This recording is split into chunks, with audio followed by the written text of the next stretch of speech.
I didn't have the ability. I just didn't have the ability. Grace had the ability to be rude or really to confront. She was one of the most recognizable faces of the 70s. As Laurie Partridge, she was the sensible, beautiful big sister in America's favorite TV family. Her poster was on millions of bedroom walls. A decade later, she reinvented herself as a powerhouse actress, winning a Golden Globe for her role in the iconic legal drama L.A. Law. She had fame, awards, and universal adoration. So what makes a star who reached such incredible heights decide to just walk away and never look back? This is the incredible story of Susan Dey's journey. From the dizzying pressures of teen stardom to a life chosen deliberately and completely out of the spotlight. It's a story about fighting to define yourself on your own terms and the high price of finding peace. Susan Dey's story doesn't start in Hollywood, but in the quiet town of Pekin, Illinois, where she was born on December 10, 1952. Her father, Robert, was a newspaper editor, and her mother, Ruth, was a nurse. Tragically, her mother passed away when Susan was just 8 years old, a loss that shaped her deeply private and self-protective nature. Later, her father moved the family to New York, and Susan graduated from Fox Lane High School in 1970. A career in entertainment was never the plan. In fact, it happened almost by accident. It was her stepmother, Gail, who saw her potential. In 1968, Gail sent photos of Susan and her sister to a modeling agency in New York, and they were signed on the spot. With her unique look, Susan quickly found work. Her first big job, however, wasn't exactly glamorous. It was for a booklet by Perset's Tampons about menstruation. Still, it was a start, and it made her face one of the most recognizable in teen modeling. Then, at just 17 and with zero acting experience, Susan Dey stumbled into the role that would change everything. Producers were casting a new series about a touring musical family called The Partridge Family. They needed someone to play Laurie Partridge, the smart, level-headed older sister. Susan auditioned and, against all odds, got the part. Just like that, she went from being a model from New York to being Laurie Partridge, and her life would never be the same. When The Partridge Family hit the airwaves in September 1970, it became an overnight sensation.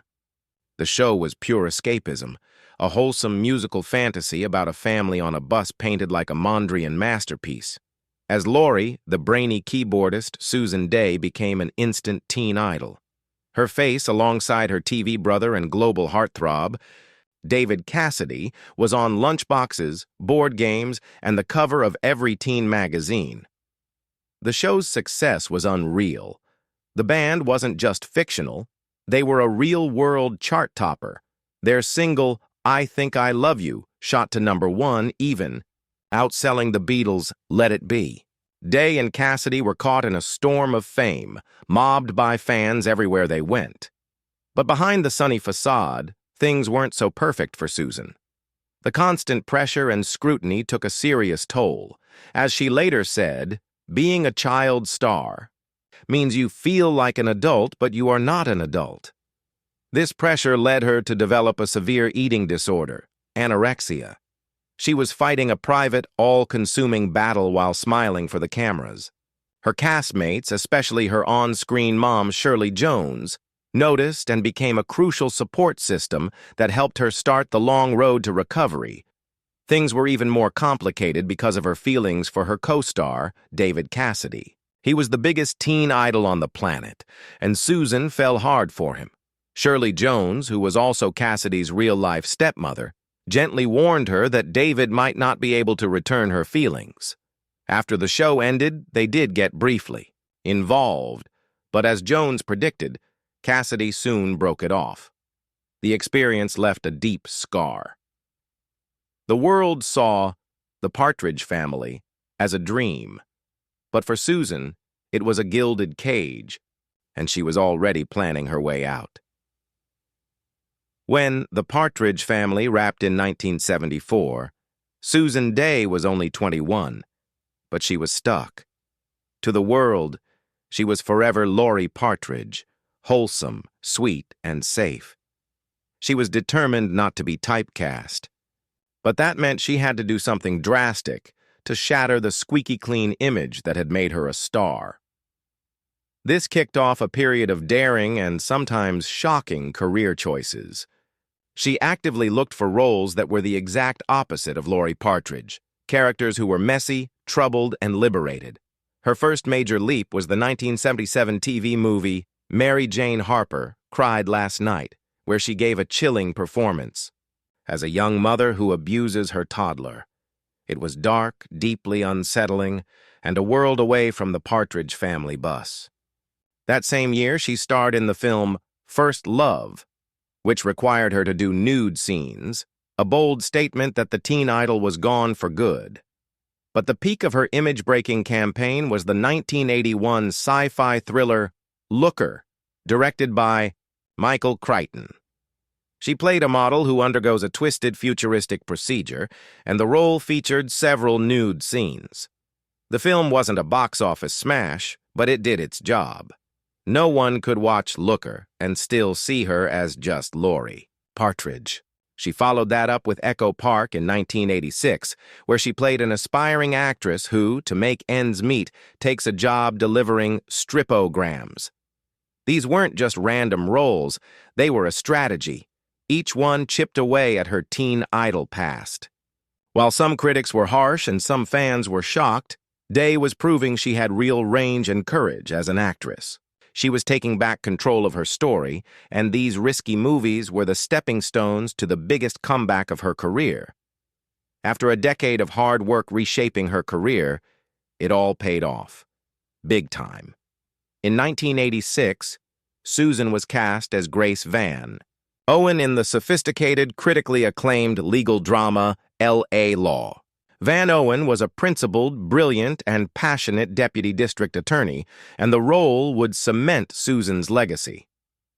Grace Van Owen was everything Laurie Partridge wasn't, a complex, ambitious professional woman. From the first episode, it was obvious this was a new Susan Day. The girlish innocence was gone, replaced by a steely resolve and emotional depth that wowed audiences and critics. The show was a massive hit, and Susan was a standout. Her on-screen romance with the cocky attorney Michael Cusack, played by Harry Hamlin, became one of the most talked-about TV relationships of the 80s. But it was Susan's performance that earned her the highest honors of her career. She was nominated for an Emmy 3 years in a row and received 5 Golden Globe nominations for the role. Then, in 1988, she got the ultimate validation. Susan Day won the Golden Globe for Best Actress in a Television Drama. Holding that award, she had finally done it. She wasn't a former teen idol anymore. She was a Golden Globe-winning actress, respected by her peers for her incredible talent. She stayed with L.A. Law until it ended in 1992, proving she could not only escape her past, but build something even greater in its place. After the triumph of L.A. Law, Susan Day did something almost unthinkable in Hollywood. She began to slowly, deliberately, and completely disappear from public life. Her roles became less frequent, and her final on-screen credit was a guest spot on Third Watch in 2004. And then, nothing. No more acting, no interviews, no red carpets. Susan Day simply vanished. This wasn't a career fizzling out. It was a choice. The reasons were personal, stemming from a lifetime of dealing with the intrusive nature of fame.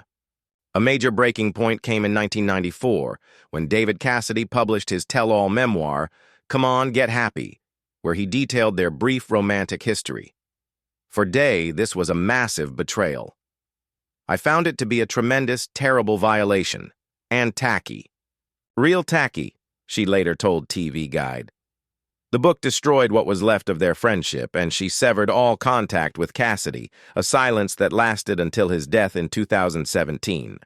This was a key reason she consistently refused to participate in any Partridge family reunions. It wasn't about the show, it was about protecting her personal boundaries. Adding to this was the constant scrutiny from the tabloids, like when her attendance at Alcoholics Anonymous meetings was exposed.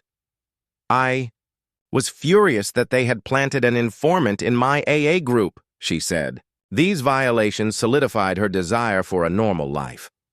Her marriage in 1988 to producer Bernard Safransky gave her a stable private foundation far from the Hollywood glare. After spending more than 30 years in the spotlight, Susan Dey had enough. She had proven everything she needed to prove. Now she wanted peace. Before we get to where Susan Dey is today, if you're enjoying this look into the life of one of Hollywood's most fascinating stars, make sure to like this video and subscribe for more stories. Your support helps us bring these journeys to light. Now let's get back to the final chapter of Susan Dey's story. So, where is Susan Dey today? She's exactly where she wants to be, living a quiet, content life of her own design. After retiring from acting, she successfully found the anonymity she always craved. She and her husband, Bernard Safransky, reportedly made their home in upstate New York, where she has lived a deliberately private life. There's no social media, no public appearances, and no interviews. Any shocking headline you see is just clickbait. The reality is much more inspiring. Susan Dey's transformation is one of graceful and powerful evolution. She has channeled her energy into advocacy, serving for years as a board member for the Rape Treatment Center at UCLA Medical Center. She even co-narrated a documentary on campus rape with her former LA Law co-star, Corbin Burnson, using her voice to raise awareness for a critical issue. Her focus is on her family, including her daughter Sarah, and the simple rhythms of a life lived for herself, not for an audience. In a rare 2013 interview with a local public media station, she perfectly summed up her contentment. "I do miss acting, but I'm really happy with what's going on in my life right now. It's full. It's so full." That seems to be the principle she lives by today. She doesn't need applause or reunion specials. Her silence isn't bitterness. It's peace. Susan Dey's story is not a typical Hollywood tale. It's about a girl who was thrown into the spotlight and navigated the crushing pressures of fame with a quiet strength few people ever saw. She secretly battled an eating disorder and came out on the other side. She refused to be trapped by her wholesome image, taking huge risks to prove her talent. And she succeeded spectacularly, transforming from a teen idol into a Golden Globe-winning dramatic actress. But maybe her boldest move was her last one, walking away from it all. In an industry that demands you stay in the spotlight, she chose privacy. In a world that confuses fame with happiness, she chose peace. Susan Dey isn't a recluse to be pitied. She's a woman to be admired. She defined success on her own terms, paid the price for her peace, and found a full life far away from the cameras that once defined her. In the end, she left the public's imagination behind to finally reclaim a life that is, by her own design, completely her own.